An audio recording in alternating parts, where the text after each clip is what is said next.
Ó, galera, acabei de sair da aula de boxe aqui com uma informação importante. Esse jogador aqui, ó, o Saúl, espanhol, que desembarcaria amanhã aqui no Rio de Janeiro para se apresentar ao Flamengo, ele antecipou a chegada dele, chega hoje ao Rio de Janeiro, vai se apresentar e assinar o contrato válido por 3 temporadas. Diz aí, torcedor, boa contratação no Mengão? Dê sua opinião aí. Tamo junto. E agora vamos para a notícia muito boa. Saúl Ñíguez, fechado, acordado, jogador de 30 anos, que trabalhou com o Filipe Luís, jogou com o Filipe Luís, espanhol, pertence ao Atlético de Madrid. Quando eu falo pertence, no último vídeo eu acabei dizendo que o Flamengo vai comprar o jogador, não é comprar, o Flamengo negociou diretamente com o jogador salário, luva e tempo de contrato, que será de 3 anos, é porque ele tem uma rescisão encaminhada com o Atlético de Madrid, o contrato dele iria até o meio de 2026, ele vai rescindir com o Atlético de Madrid, estava a caminho, inclusive, de um clube turco, o Trabzonspor, acho que é assim que se pronuncia, peço desculpa. Nem é um dos principais clubes da Turquia, mas ele estava a caminho de lá, desistiu, não vai mais, e agora está muito próximo de assinar esse contrato de 3 anos com o Flamengo. Repito, se tudo der certo, nada mudar, porque no Flamengo muita coisa está mudando ultimamente, ele se apresenta nessa semana, quarta-feira desembarca e inicia os trabalhos no Flamengo.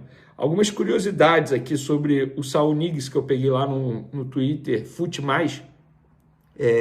Ele tem 8 títulos na carreira, atua como meia central, já jogou de meia esquerda, direita, volante, lateral esquerdo e zagueiro. Fez história no Atlético de Madrid, isso é verdade, jogou lá durante muito tempo.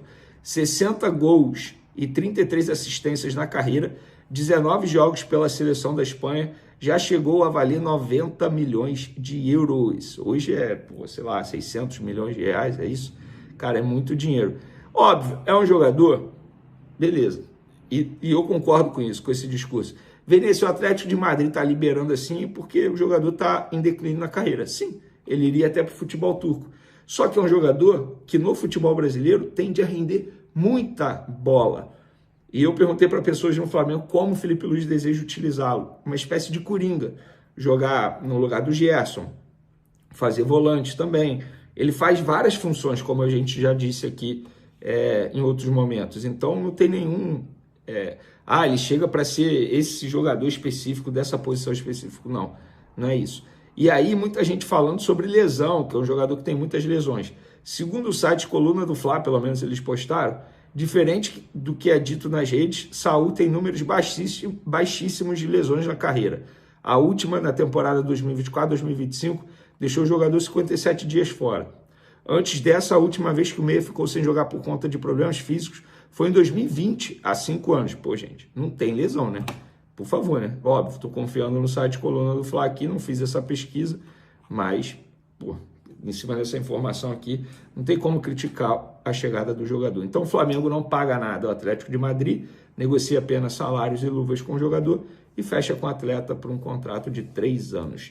José Boto tentando dar uma resposta à torcida, né? Com a contratação do espanhol Saúl, que deve ser anunciado oficialmente pelo Flamengo nas próximas horas, ou na sequência aí da semana, terça-feira, quarta talvez.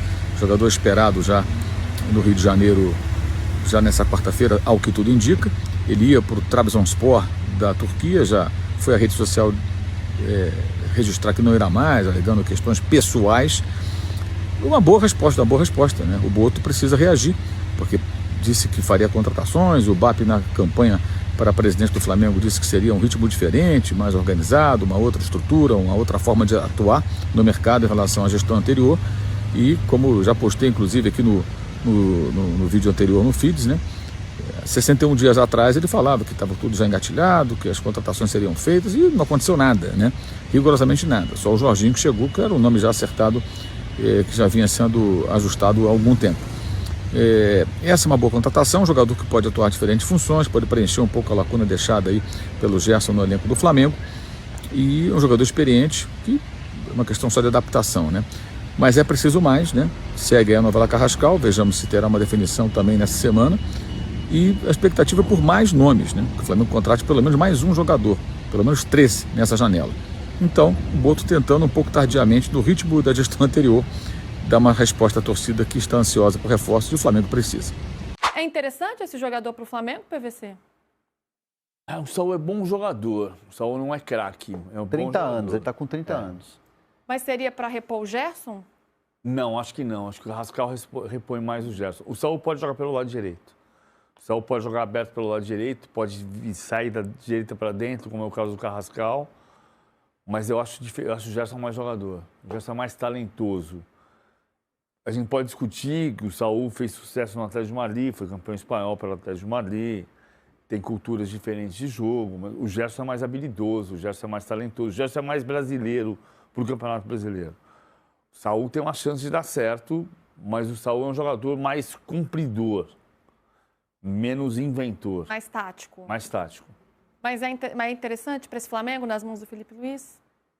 Entre Saul e Carrascal, que não foi anunciado ainda, eu acho o Carrascal mais parecido. O Carrascal é um jogador que traz a bola para dentro, abre o corredor para o lateral passar, mas ele traz para dentro para resolver a jogada.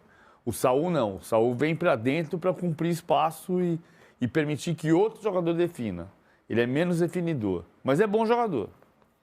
Perfeito. Vocês, galera do chat aí, gostariam dessa contratação? Acham que é uma boa para o Mengão? Vocês vão palpitando aqui, ó. Daqui a pouco a gente vai para o intervalo, eu vou dando uma olhada nas mensagens. O Saul é o cara que no Brasil a gente vai chamar de volante e o Carrascal é o cara que no Brasil a gente vai chamar de meia.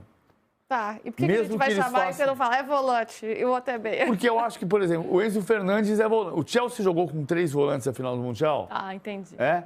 Moisés Caicedo... Eu chamo todo mundo de meio-campista. É isso. Hoje em dia, sim. E que hoje, né, os jogadores estão cada vez mais versáteis e fazendo funções diferentes dentro do campo. O Edenilson jogou no Grêmio no meio de semana e no fim de semana, contra o Vasco, na função do Enzo Fernandes pelo Chelsea contra o Paris Saint-Germain.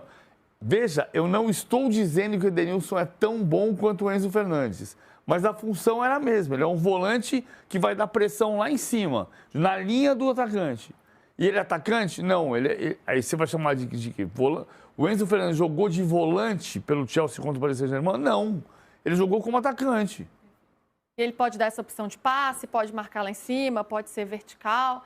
Interessante. Então aí, ó, André Hernan trazendo informação, PVC trazendo as análises, as opiniões, mostrando um pouco, né, como é que esse jogador pode agregar ao time do Flamengo, se ele chegar, mas tem boas conversas aí. Claro, vai brigar por posição, como é que Eu acho que antes de a gente entender, né, William, agora um abraço novamente, acho que antes de a gente entender se ele vai ser titular ou não do Flamengo, ele pelo menos ele já cumpre um papel muito importante, que é um papel de amenizar a pressão sobre a diretoria, tal, janela, os dias que passam, a diretoria que não contrata, a diretoria que demora, a diretoria que demorava tanto parece que agiu em silêncio para encaminhar a contratação desse jogador. Só que eu acho que a gente tem sempre que colocar em alguns potes, né? Qual é o estágio da carreira do jogador, qual é o mercado que não se abriu para ele, onde ele chega no Brasil, onde ele consegue jogar no Brasil, porque a gente sabe que é uma dinâmica diferente, talvez não tenha um mercado aqui, mas no Brasil ele consiga ir muito bem. Ele cumpre mais de uma função no meio de campo, um Flamengo que debateu muito se precisava de um volante, se precisava de mais um meia, se precisava de uma beirada de um homem de beirada de campo. Ele cumpre mais de uma função, é um cara muito ligado ao chefe, ao treinador, ao Felipe Luiz, de história no Atlético de Madrid, ex-companheiros. Jogou com o Jorginho também no Chelsea. Eu acho que dá para se animar. Qualquer coisa que eu fale além disso, qual foi a última temporada dele? Onde ele disputou a sua última temporada? Qual é o clube que ele se apresenta? Agora, de fato, o Flamengo se movimenta. Acho que faltava esse movimento. Era um Flamengo que prometeu muito de observação para fazer mais com menos. Vamos ver se o Saul vai entregar isso para o Flamengo, já que é o tópico inicial. É um jogador que, titular, a última temporada dele foi 19-20, no Atlético de Madrid, jogando titular praticamente todas as partidas. Depois ele no próprio Atlético já começa a ter um pouco menos de participação, vai para o Chelsea. Em momento nenhum ele é titular absoluto do Chelsea, volta para o Atlético de Madrid, pouco usado, até que é emprestado para o Sevilha na última temporada. Também não agradou muito, né? Então... Inclusive ele tem mais um ano de contrato com o Atlético de Madrid, mas chegaram à conclusão que vamos optar por uma rescisão, não dá mais e tal, e quem sabe pode brilhar em outro lugar, né? Então, que tem o Luiz Araújo nesse momento como o melhor atacante da equipe pelo lado. Ele é um cara que vai ser usado em alguns jogos, não como titular absoluto. Essa é a primeira coisa que é importante. Pelo lado esquerdo, fechando espaço, onde o Flamengo tem laterais com muita qualidade de apoio. Então ele completa muito bem aquele lado esquerdo. Não imagino ele jogando como um segundo volante. Talvez às vezes, mas não acho que é o ideal. E Jorginho caindo muito por ele também.